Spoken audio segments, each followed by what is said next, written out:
السلام علیکم ورحمۃ اللہ وبرکاتہ۔ بسم اللہ الرحمن الرحیم، الحمد للہ رب العالمین، والصلاة والسلام علی سید الانبیاء والمرسلین وعلی آلہ وصحبہ اجمعین، اما بعد۔ اچھا جی، تو آج کی جو شروعات ہے وہ دراصل میں ایک ایسے مسئلے سے کروں گا جس کا تعلق گزشتہ کل کی میری ایک ویڈیو سے ہے۔ کل کی جو ویڈیو ہے، جو میں نے ایک ویڈیو اپلوڈ کی ہے، اور یہ ویڈیو دراصل ساحل ادیم صاحب کے تعلق سے ہے، اور مسئلے کو مجھے کوئی ڈریگ نہیں کرنا تھا، لیکن اب لوگ اگر مجبور کریں ان کے فالوورز تو میں کیا کروں۔ اور یہ بڑی عجیب بات ہے کہ جب ہم نے ایک بات مدلل انداز سے کر دی ہے، اور میں سب سے پہلے یہ بتا دوں کہ یہ جو میں نے گفتگو کل اپلوڈ کی ہے یہ کوئی نئی نہیں ہے بلکہ پرانی ہے۔ اس کو اپلوڈ کرنے کی کوئی خاص وجہ بھی نہیں ہے کہ کسی خاص پروپیگنڈے یا مقصد سے اس کو اپلوڈ کیا گیا ہو۔ میری پرانی ویڈیوز آپ دیکھ ہی رہے ہوں گے، روزانہ کسی نہ کسی انداز میں اپلوڈ ہو رہی ہیں، تو وہ بھی ہو گئی۔ تو اس میں جو ان کے فالوورز ہیں وہ بڑے چیب جبی ہیں اور بڑے پریشان ہیں کہ بھئی یہ کیا بات ہوئی، ہمارے آئیڈیل کو آپ نے برا کہہ دیا، آپ نے ان پر تنقید کر دی۔ تو اگر میں یہی پوچھتا ہوں ان لوگوں سے کہ بھئی اگر آپ پورے ایک طبقے علماء کے اوپر اس طرح تنقید کرتے ہیں گویا کہ وہ لوگ مجرم ہوں اور آپ ہی ایک اکلوتے مصلح ہوں، تو جب آپ کو جواب دیا جائے تو پھر آپ کے جو فالوورز ہیں وہ پریشان ہو جائیں، اور اس کی وجہ یہ ہے کہ وہ آپ کو ہی حق پر سمجھتے ہوں اور یہ سمجھتے ہوں کہ آپ ہی دراصل مہدی ہیں۔ تو یہ چیز تو ڈبل اسٹینڈرڈ ہے۔ جس طریقے سے آپ دوسرے پر تنقید کرتے ہیں تو خود بھی پھر تنقید سننے کا حوصلہ ہونا چاہیے۔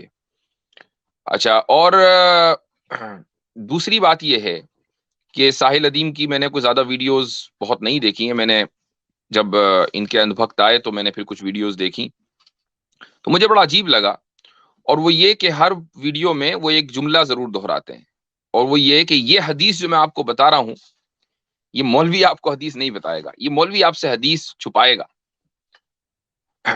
میں نے ایسی بہت سی روایات ان کی زبانی سنی اور یہ سوچا کہ اگر واقعی اس حدیث کو چھپا دیا جائے تو کیا فرق ہوگا، اور اس حدیث کو بیان کر دیا جائے تو کیا فرق ہوگا؟ کوئی فرق نہیں۔ اب مثلا وہ حدیث تھوڑی دیر کے لیے مان لیں کہ علماء کا جو طبقہ ہے وہ حدیث چھپا رہا ہے، لیکن ساحل ادیم نے وہ حدیث بیان کر دی، تو کیا اسلامی انقلاب آ گیا؟ کیا اسلامی خلافت قائم ہو گئی؟ کیا مسلمانوں کے تمام مسائل حل ہو گئے؟ نہیں، آج بھی یوں کا تو ہے، چند لوگ آپ کے ساتھ ہیں، اور جن لوگوں کو حدیث معلوم ہے ان کی زندگی میں کیا فرق پڑا؟ کوئی فرق نہیں پڑا، سوائے اس کے کہ وہ صالحین سے، میں تمام علماء کو یہ نہیں کہتا کہ سب کے سب بہت اچھے ہیں، علماء بھی انسان ہیں، غلطیاں ہوتی ہیں، ہر ایک سے ہوتی ہیں، لیکن وہ ایک پورے طبقے سے کہ جو دین کی روایت کا پاسبان اور محافظ ہے اس سے بدزن ہو گئے۔ اور یہاں کسی خاص مسلک کی بات نہیں ہو رہی ہے، اوور آل تمام علماء سے وہ بدزن ہو گئے، مساجد سے کٹ گئے، مسجدوں میں نہیں جاتے ہیں جو عام لوگ ان کو فالو کرتے ہیں۔ اور یہ میں واضح طور سے کہنا چاہوں گا، آج کوئی یہ کہہ رہا، کوئی یہ سوچ سکتا ہے کہ بھئی میں نے یہ کس موضوع پر بات شروع کر دی۔ یہ بات کرنا اس لیے ضروری ہے کہ علماء سے بدزن ہونا، اوور آل علماء سے بدزن ہونا، کسی خاص عالم سے نہیں، یعنی اگر آپ مجھ سے بدزن ہو جائیں کوئی فرق نہیں پڑتا، ہاں اگر آپ کی بدزنی بے بنیاد ہے تو اس کا حساب اللہ تعالیٰ کے یہاں ہوگا، لیکن اگر آپ پورے طبقہ علماء سے بدزن ہو جائیں اور یہ کہیں کہ یہ لوگ چور ہیں، ساحل ادیم کی زبان میں یہ لوگ سازش کر رہے ہیں، یہ لوگ دجال کے پیروکار ہیں، اور تمام علماء سے جو روایت پسند طبقہ ہے ان سے آپ اگر بدزن ہو جائیں تو یہ ملحد ہونے کا سب سے فاسٹ راستہ ہے، الحاد کا سب سے تیز راستہ یہی ہے۔ اور یہی وجہ ہے کہ ساحل ادیم کا یہ ٹاپک ہماری اسٹریم سے ریلیٹ کرتا ہے، چونکہ ہماری جو اسٹریم ہوتی ہے وہ رد الحاد، رد ارتداد وغیرہ پر ہوتی ہے، اور یہی طریقہ، یہی راستہ ان بہت سے راستوں میں سے ایک ہے کہ جو انسان کو بہت تیزی کے ساتھ مرتد بنا دیتے ہیں۔ اچھا، ایک الزام جو ہم پر لگا اور وہ لگتا رہتا ہے وہ یہ کہ بھئی ہم لوگ تو کانگریسی ہیں، ہم لوگ جو ہیں نیشنلسٹ ہیں، اور ہم لوگ خلافت کے خلاف ہیں، ہم لوگ نظام کے خلاف ہیں۔ ایسا نہیں ہے۔ میں آپ کو ایک آڈیو سنانا چاہتا ہوں، یہ یوٹیوب پر ہی پڑی ہوئی ہے، اور میرے استاد ہیں بلکہ انتقال ہو چکا ان کا، حضرت مولانا مفتی سعید احمد پالنپوری رحمہ اللہ، ان کا انتقال ابھی 2 سال کے اندر ہوا ہے۔ دارالعلوم دیوبند کے شیخ الحدیث اور صدر المدرسین تھے، یعنی دارالعلوم دیوبند میں جو علماء موجود ہوتے ہیں اپنے زمانے میں، ان میں سب سے اوپر ان کی پوزیشن تھی۔ تو ان کا ایک بیان ہے جو میں مختصر آپ کو سناؤں گا، اور یہ بیان غالباً انگلینڈ میں انہوں نے دیا ہے، سوال جواب شاید چل رہے ہیں، اور یا کینیڈا میں، بہرحال وہ انڈیا میں نہیں ہے اور کسی اسلامی ملک میں نہیں ہے۔ تو میں آپ کو وہ سنانا چاہوں گا کہ مفتی سعید صاحب کیا فرماتے ہیں خلافت کے تعلق سے، اور اس کا پس منظر یہ ہے کہ کچھ لوگ ان کے پاس آئے اور انہوں نے خلافت کے تعلق سے مفتی صاحب کا موقف جاننا چاہا، تو یہ آپ ان کی زبانی ہی سنیں۔ جب فارغ ہو گئے تو میں تو کچھ بولا نہیں، ملنے کے لیے یہ حضرات آئے ہیں۔ تھوڑی دیر خاموش رہے، پھر ان میں سے ایک بولا، اسلامی خلافت قائم کرنے کے بارے میں آپ کا کیا خیال ہے؟ اسلامی خلافت قائم کرنے کے بارے میں آپ کا کیا خیال ہے؟ میں نے کہا فرض ہے۔ فرض ہے۔ تو وہ تو ہکے بکے ہو گئے، وہ تو خیال کرتے کہ میں کچھ اور کہوں گا، اس پہ اشکال کریں گے، دلائل پیش کریں گے، مجھے جواب دینے پڑیں گے۔ میں نے کہا فرض ہے۔ تو ایک دم خاموش رہے بہت دیر تک، پھر ایک بولا کہ جب فرض ہے تو آپ ہمارا ساتھ کیوں نہیں دیتے؟ تو میں نے ان سے کہا کہ آپ نے جو اگلا سوال کیا ہے، اس سے پہلے ایک درمیان میں سوال ہے، وہ پہلے سوال کرو، پھر اس تیسرے سوال پر آئی ہو۔ کلے کو کیا سوال ہے اس کا؟ میں نے کہا کہ اسلامی خلافت قائم کرنا فرض ہے، اب پوچھو کہاں؟ تو کہنے ہاں یہ سوال رہ گیا، کہاں؟ میں نے کہا جاؤ مصر میں اسلامی خلافت قائم کرو، ترکی میں کرو، عراق میں کرو، ایران میں کرو، پاکستان میں کرو۔ یہ مسلمانوں کے ملک ہیں، جہاں اسلامی خلافت نہیں ہے وہاں پاسبلٹی ہے، جاؤ وہاں کرو۔ کہنے کہ وہاں تو گردن اڑتی۔ تو میں نے کہا پھر اللہ کے بندو، یہ ملک یہاں کیا پاسبلٹی ہے اسلامی خلافت قائم کرنے کی؟ اور یہاں تمہیں سکون کا سانس لینے کا موقع دیا ہے غیروں نے، اب اس طرح کی تو نعرہ تکبیر کر کے سب زندگی کیوں جیرن کرتے ہو؟ تو یہ بات بالکل واضح طور سے مفتی صاحب نے کہی ہے کہ خلافت قائم کرنا مسلم ممالک میں فرض ہے۔ جو میں نے بات کہی تھی اس میں بھی کوئی فرق نہیں ہے، میں نے یہ کہا تھا کہ خلافت قائم کرنا وسیلہ ہے، مقصد نہیں ہے، اور وسائل بھی بعض مرتبہ فرض ہوتے ہیں۔ مثال کے طور پر نماز پڑھنے کا جو وسیلہ ہے وہ وضو ہے، اور وضو کرنا فرض ہے۔ تو وسیلہ ایسا نہیں ہوتا کہ وسیلے کی کوئی حیثیت نہیں ہے، وسیلے کی بھی حیثیت ہے۔ تو یہ ہمارا موقف ہے، اور میں سمجھتا ہوں کہ بالکل 2 اور 2 4 کی طرح واضح ہے، اس کو مزید ریپیٹ کرنے کی ضرورت نہیں ہے۔ 2 باتیں میں کہوں گا اور اس کے بعد پھر انشاءاللہ میں لنک پبلک کروں گا۔ وہ یہ ہے کہ ساحل ادیم کو میرا مشورہ ہے، اور مجھ سے کبھی بات کرنا چاہیں تو کر سکتے ہیں، یعنی میں یہ سمجھتا ہوں کہ اگر وہ صحیح منہج پر کام کریں گے تو ان میں خیر ہے، لیکن اگر منہج غلط ہوگا تو ان میں شر ہی شر ہے، اور انسان کو کم سے کم اپنی خیر اور اپنے شر دونوں کے اوپر مطلع رہنا چاہیے کہ مجھ سے امت کیسے فائدہ اٹھا سکتی ہے اور میں کیسے امت کو نقصان پہنچا رہا ہوں۔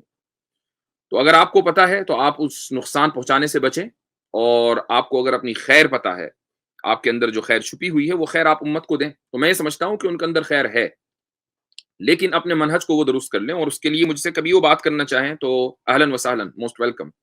وہ پبلکلی بات کرنا چاہیں، وہ پرائیویٹلی بات کرنا چاہیں، کوئی مسئلہ نہیں ہے، کمیونیکیشن بہت ضروری ہے۔ اور میرا مشورہ ان کو یہ ہے کہ وہ سب سے پہلے اپنی جو بیسکس ہیں نصوص کے تعلق سے، قرآن اور حدیث کے تعلق سے، اس کو وہ درست کریں۔ یعنی ان بنیادی طور پر جو غلطی ہوتی ہے وہ یہ کہ، اور آج کل تو وہ گدھے کو بھی حلال کیے ہوئے ہیں، یعنی فقہی معاملات میں گھس گئے، فقہ کی ان کے پاس کوئی سند نہیں ہے، کوئی معلومات نہیں ہے، حدیث کی ان کے پاس کوئی معلومات نہیں ہوتی، اور وہ حدیث کو جو موضوع، ضعیف اور کیسی واہی تباہی حدیثیں ہوتی ہیں ان کو وہ صحیح اور مستند کہہ دیتے ہیں۔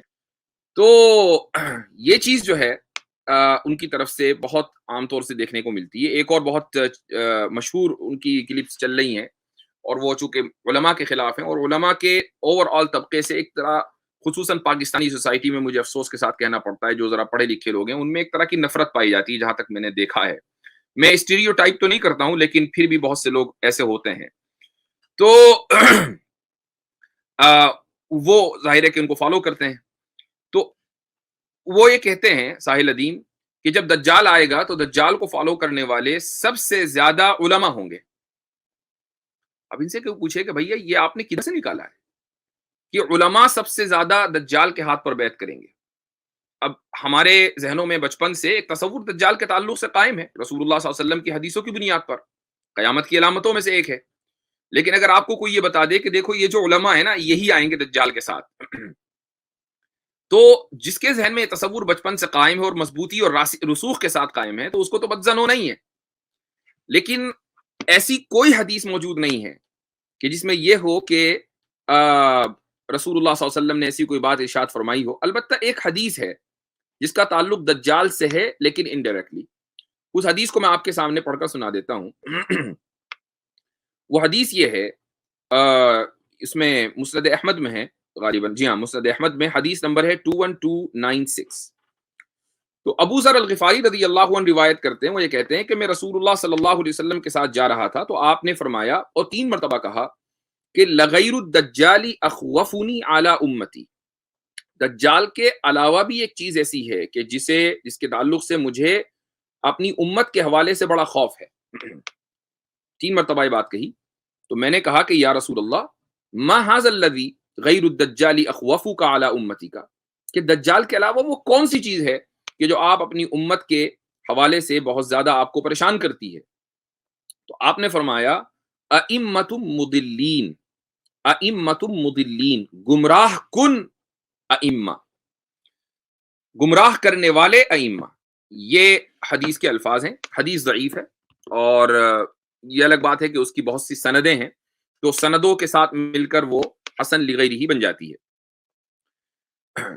لیکن اب سوال یہ ہے کہ ائمۃ مضلین سے مراد علماء ہو، یہ کہاں لکھا ہوا ہے، یہ کہاں سے ثابت ہوا، اور یہ کیسے پتا چلا اس حدیث سے کہ وہ دجال کے ہاتھ پر بیعت کریں گے؟ چونکہ رسول اللہ صلی اللہ علیہ وسلم دجال کے علاوہ ایک دوسرے فتنے کی طرف اشارہ کر رہے ہیں اور وہ فتنہ ہے ائمۃ مضلین کا. اب ائمہ جمع ہے امام کی. امام کے لیے جس طرح آپ مسجد کے امام کو امام کہتے ہیں، ایسے ہی جو آپ کو پولیٹیکلی لیڈ کرتا ہے مسلمان وہ بھی امام ہے. خلیفہ بھی امام ہے، بادشاہ بھی امام ہے، جو آپ کی پولیٹیکل لیڈرشپ ہے وہ بھی امام ہے. تو ائمۃ مضلین دونوں طرح کے طبقے ہیں. جو آپ کو ریلیجس رہنمائی کر رہا ہے وہ بھی امام ہو سکتا ہے اور جو پولیٹیکل رہنمائی کر رہا ہے وہ بھی امام ہو سکتا ہے. جب یہ بات ہے تو ائمۃ مضلین، اور بلکہ ابھی سسٹر ارینا کا کامنٹ ہے کہ آغا خان بھی آغا خان ہی ہو کہ یہاں بھی امام ہے. تو ائمۃ مضلین کے معنی یہ کرنا کہ یہ سارے علماء کی اکثریت، اس کا مقصد کیا ہے؟ اس کا مقصد یہی ہے کہ آپ اپنا ایک ایسا نیریٹو قائم کرنا چاہتے ہیں جو علماء صالحین اور علماء ربانیین کی نفرت کے اوپر مبنی ہو، اور آپ کو چونکہ اس طبقے کو اٹریکٹ کرنا ہے جو آلریڈی پہلے سے کسی وجہ سے ان حضرات سے نفرت کرتا ہے ان کی روایت پسندی کی وجہ سے. تو آپ نے سوچا کہ یار یہ طریقہ بہتر ہے کہ الزام لگاؤ یہ چھپاتے ہیں، یہ بتاتے نہیں ہیں، وغیرہ وغیرہ وغیرہ، اور جھوٹ سچ روایتیں بتاؤ اور یہ کہو کہ یہ مستند اور تمام طریقوں سے متفق علیہ ہے. اس طرح کی باتیں کر کے لوگوں کو بے وقوف بناؤ. یہ I am sorry for my harsh comments, لیکن میں چاہوں گا کہ اگر ساحل اپنی اصلاح کریں، ساحل ادیم اپنی اصلاح کریں تو ہم ان کے ساتھ ہیں. یعنی ہم سمجھتے ہیں کہ ان کے اندر وہ ایک اچھے اوریٹر ہیں، اچھے مقرر ہیں، بہت سی چیزوں کے اوپر ان کی اچھی پکڑ ہے، اور میں سمجھتا ہوں کہ ان کے بولنے کا انداز ایسا ہے جو نوجوانوں کو اٹریکٹ کرتا ہے.